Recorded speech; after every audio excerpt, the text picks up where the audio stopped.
Well, good evening, everyone, and welcome back to another episode of Cool Beans, the podcast where we spill the beans on all things teaching. I'm your host, Marcella Wine-Snyder, and with me is my incredible co host, Angelica McDonald. Hey, everybody. So, Angelica and I are really excited about tonight's episode as we feature one of the more popular resources or services that the SCEA's Center for Educator Wellness and Learning has developed for induction teachers. So, while most of you are probably familiar with Cool Coaching, you may have missed the launch of Dear Cool Coach last week.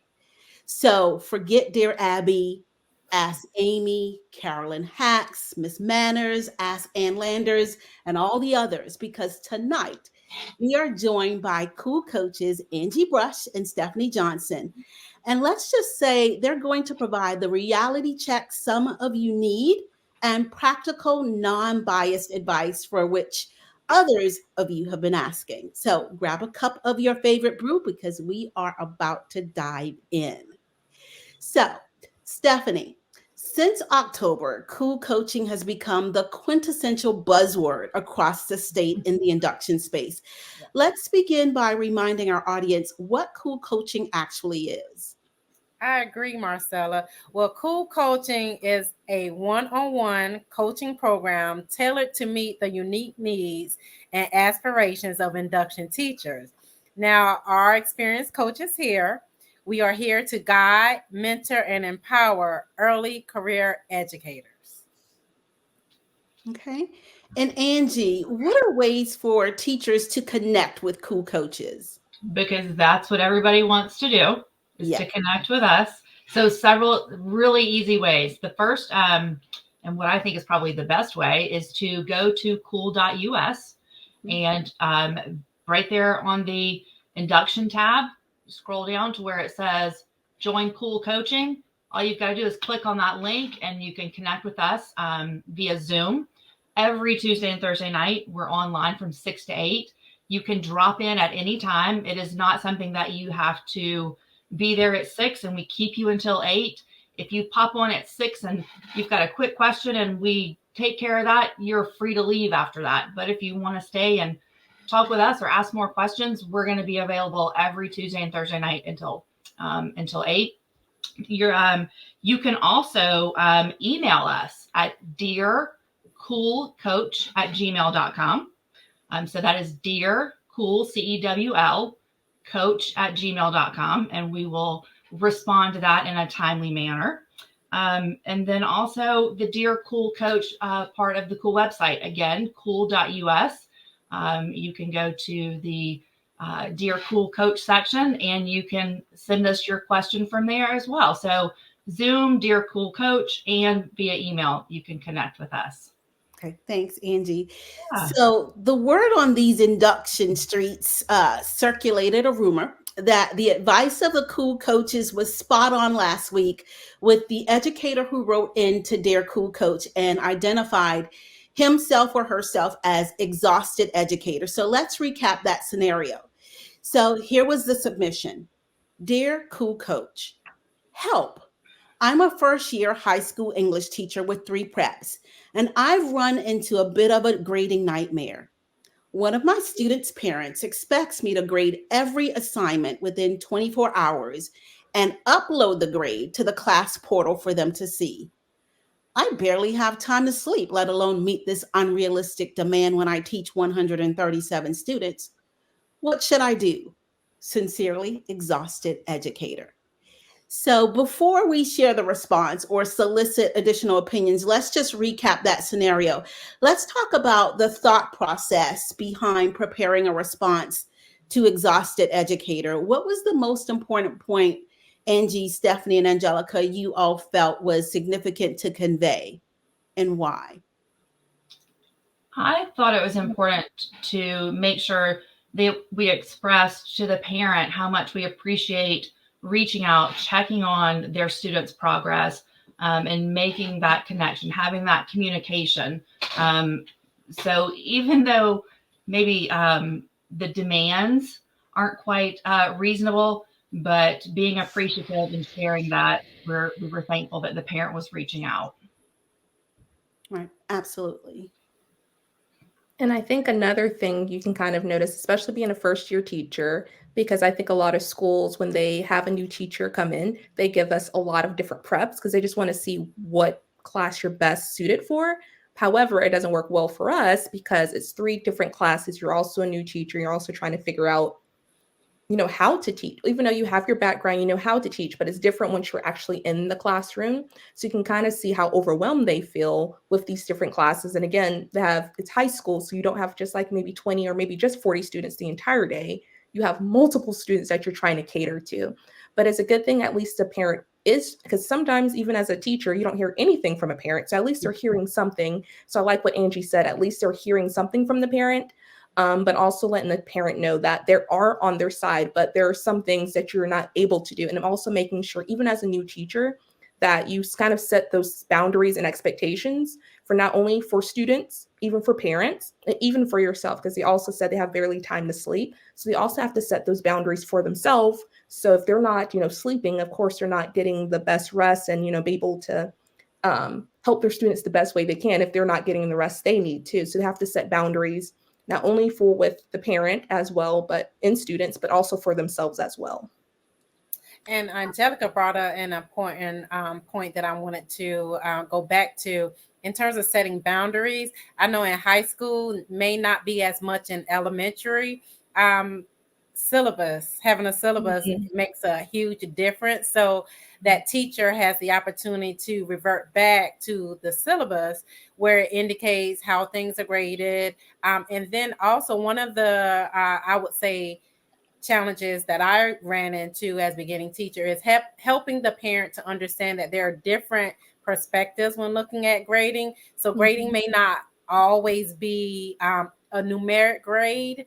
It could convey into a participation grade or something that, again, that's tied back to the syllabus that can help them understand that grades is just not one set score within a class, but again, like Angelica indicated, setting that boundary, reverting back to the syllabus to help the parent understand that there is more than one way in understanding their child's grading.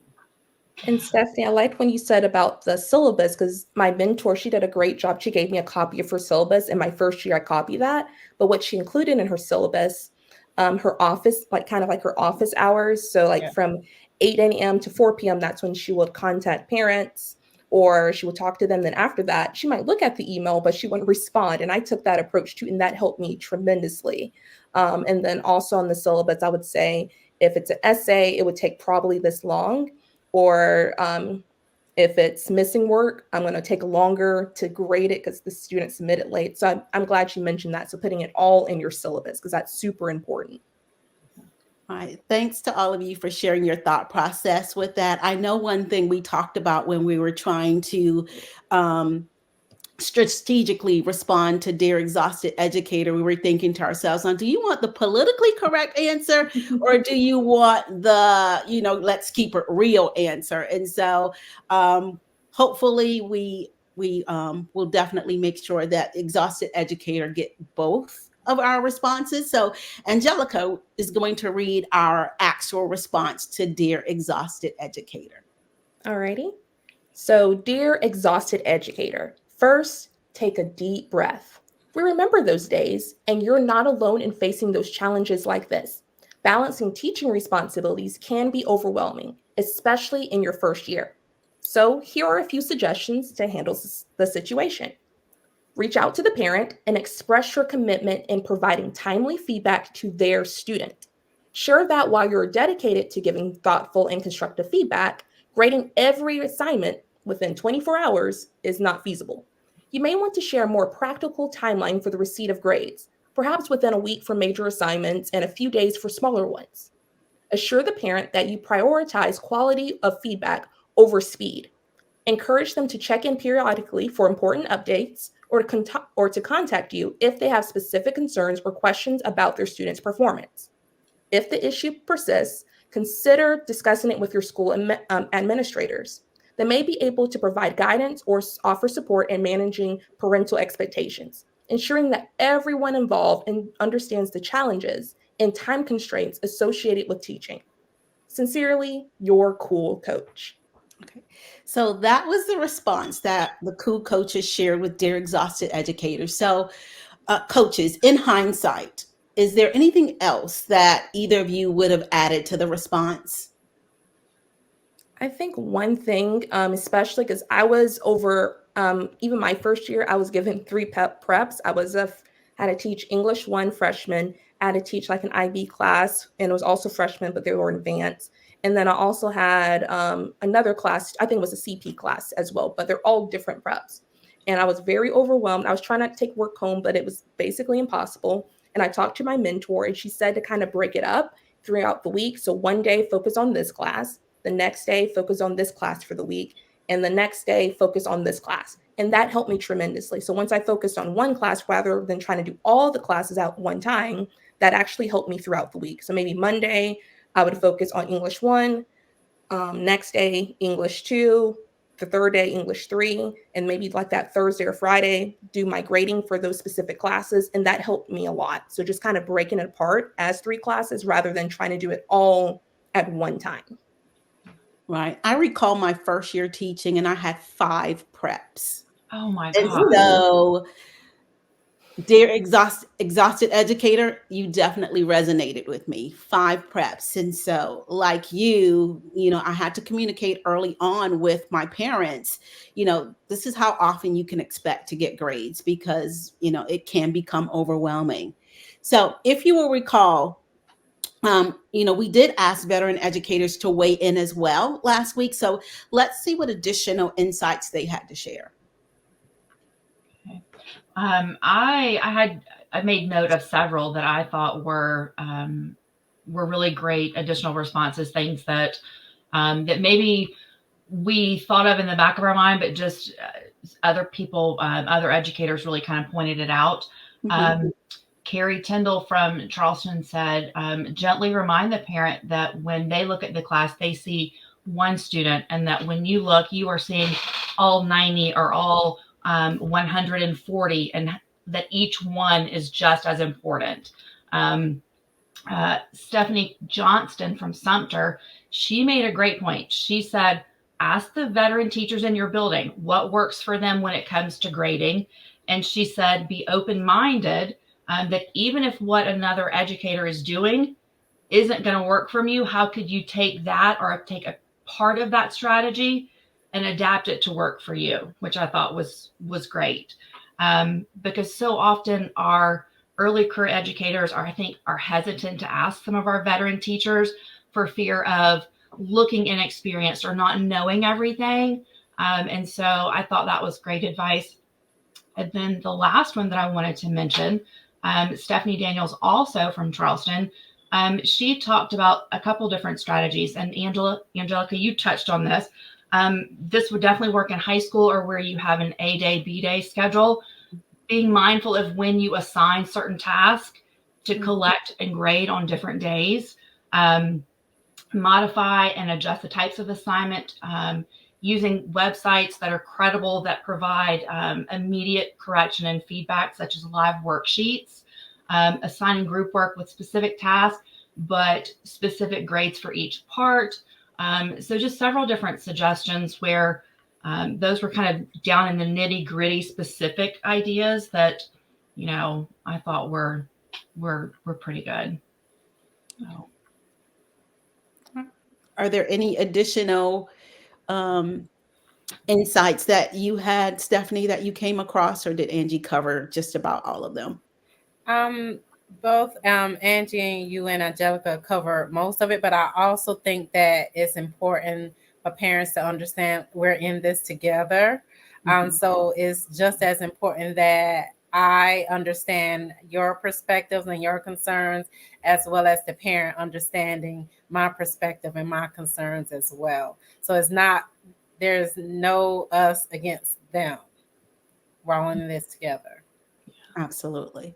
So for those of you listening, what suggestions do you have for exhausted educator? If you would place that in your comments, we'd like to hear your suggestions as well. And so since we have, or since we received a few entries since the one that was published last week, I think that we could just take one or two live on air. What do you all think? Oh, that sounds exciting. Okay. All right. So let's start with Angie, because I know Angie received a submission. Let's hear. All right. It says, Dear Cool Coach, I'm an early career middle school math teacher, and I have new and innovative ideas that I believe would benefit our students. Whenever I share my ideas with my team of veteran teachers, they frequently dismiss them due to my youth. How can I get my team to listen to me and trust in my abilities? Sincerely, first year teacher left behind. Wow. I can resonate. I can identify with that. As a new teacher, I thought I had a lot of great ideas, but now as one that's more experienced, I have to remember young people have got great ideas. Those early career educators, we need to be listening. Oh. Yeah, absolutely. I completely agree with you, because the early career educators, they bring a nuance to the team that probably hadn't been present for quite some time. Right. Realize that they are just graduate, or they just graduated. And so all of the new trends, especially when it comes to technology, and all of the resources that they could bring and share with their team is valuable. It's invaluable, really. Absolutely. And I think, Marcella, that's the importance of having this platform too, having a mentor or a coach, that's someone you can confide in. And it's also important that you have your tribe or your group that you can bounce ideas off of as well, because it can easily, we all know that you also have veteran teachers, you have early career educators. And I was one of those teachers who was always raising their hands in the faculty meeting. I always had fresh and new ideas, but you can't help but look out into the audience. You either see some of your colleagues looking sideways, or and they're anxious to and ready to go home, and naturally so. But it's important to have that tribe, have mentors that continue to keep you encouraged and motivated. Because you can get easily discouraged by some people may not buy into what you're thinking, but it's okay. Yes. And I think what helps too, so you kind of have to play the game a little bit. You just have to create relationships with other teachers. So before you just like bring out an idea, because they kind of see you as the outsider first. So what helped me a little bit, so I'll just, even though I'm the most introverted person, you can't tell this from me being on podcasts and talking a lot of people, but I would just go to a teacher's classroom. It's like, hey, how are you, friend? And just call people friend. But I actually, I'm not doing it to be, phony or fake, but I'm actually genuinely trying to get relationships. I would talk to every teacher I saw in the hallway. So, hey, how are you doing? And kind of gaining those relationships, because once people see you as an actual person, they're more likely to see your ideas. Even as a new teacher, you may be super shy, but just go to a teacher, a veteran teacher, even another new teacher, and just say, hey, how are you? Just asking, general questions. Oh, my light went off. Sorry. Just ask general questions. And once you kind of get those connections, like we do with students, do the same thing with adults too. You have to kind of just gain those relationships, and they don't see you as an outsider anymore. They see you as part of the team.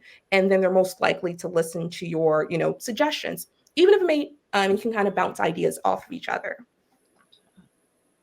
I think that's so important. Just like you said, we do it with our students. We build those relationships, we make those connections because they are so important. It is just as important with our colleagues. I would also add to start small and to lead by example.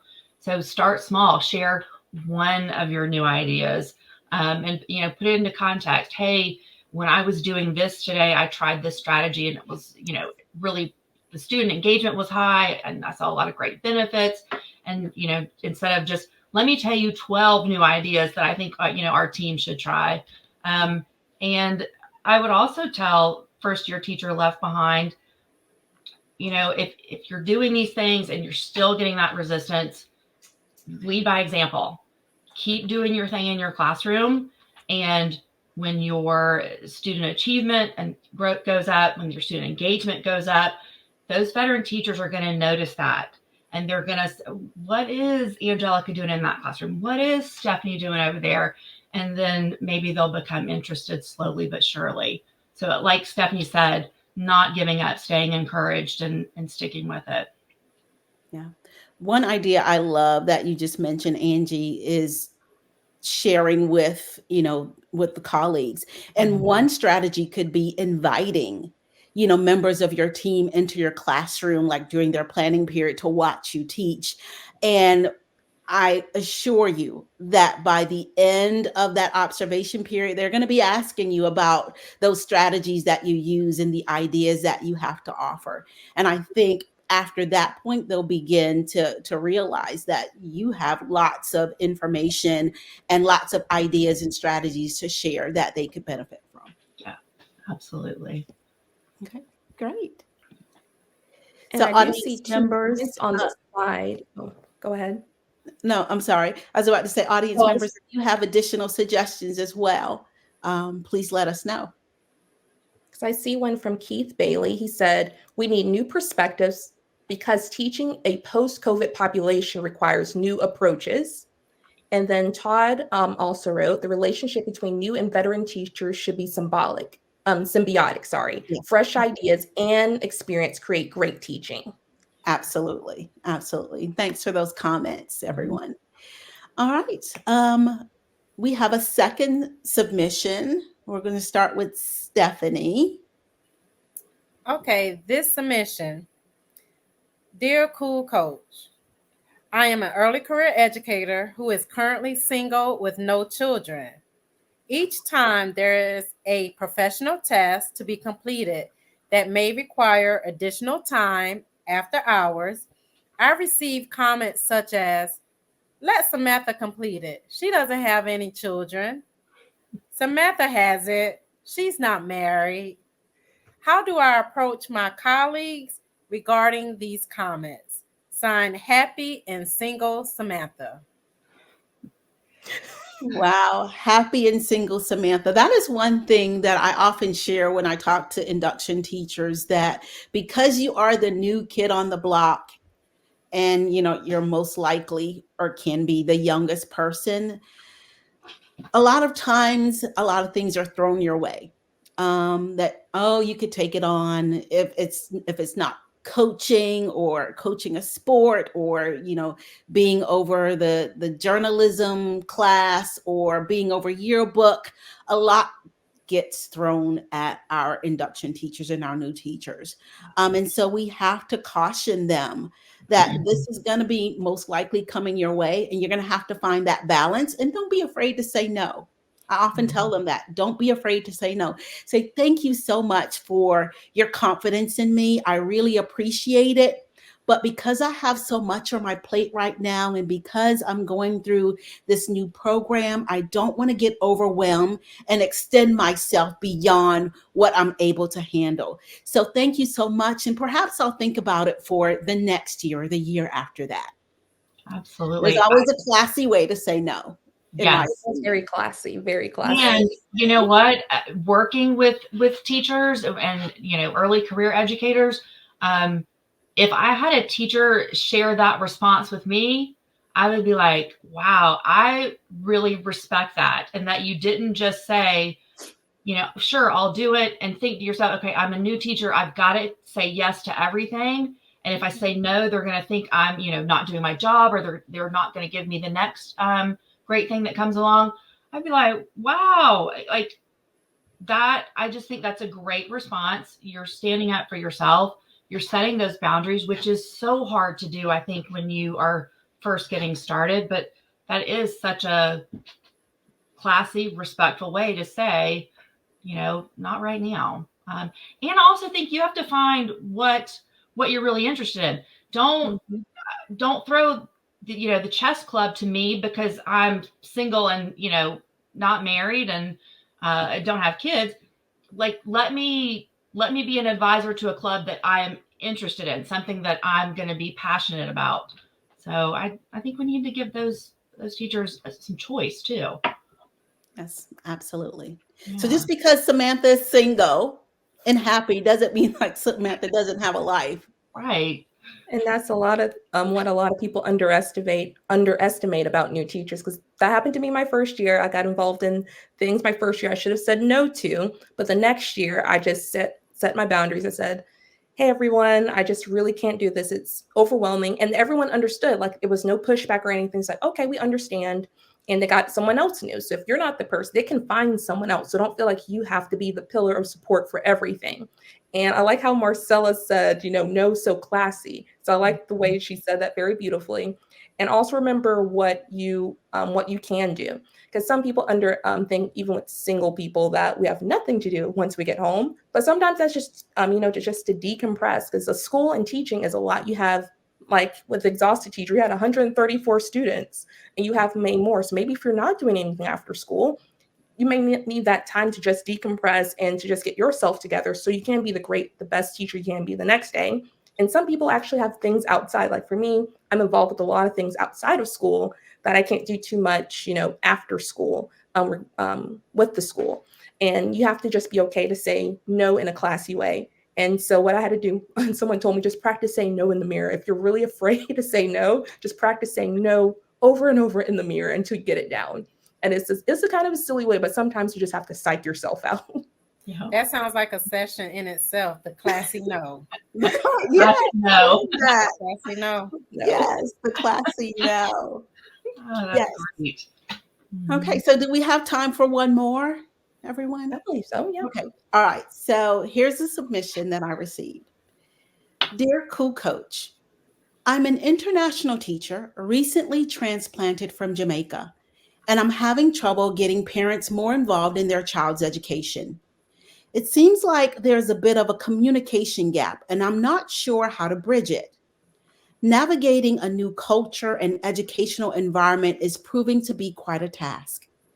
Any suggestions on how to encourage more parental involvement in my classroom?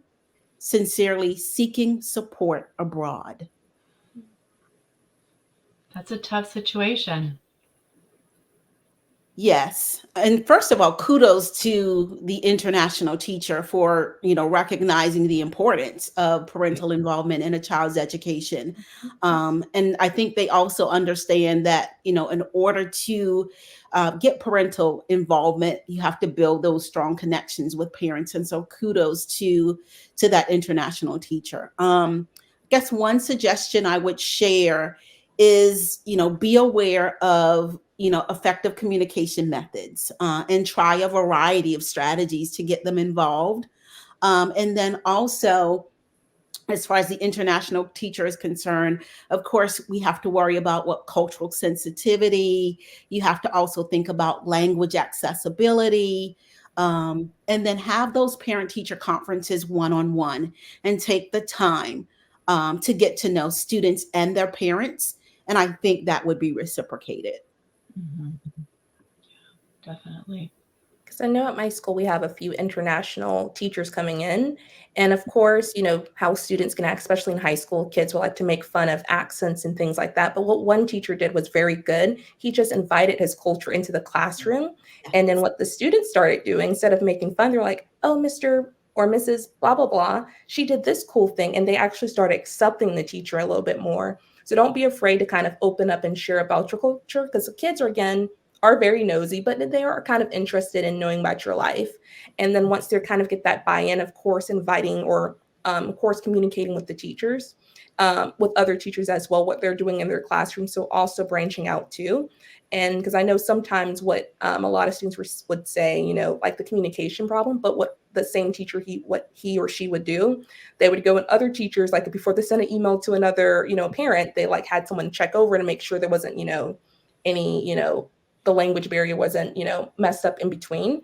But what they did very well was, just inviting their culture into the classroom, and the students were much more accepting and then were very much helpful, and they have a good time in the classroom. So every time the kids talk about that specific teacher, they have a good time in the classroom, and they're learning a lot too. So kind of breaking through those barriers.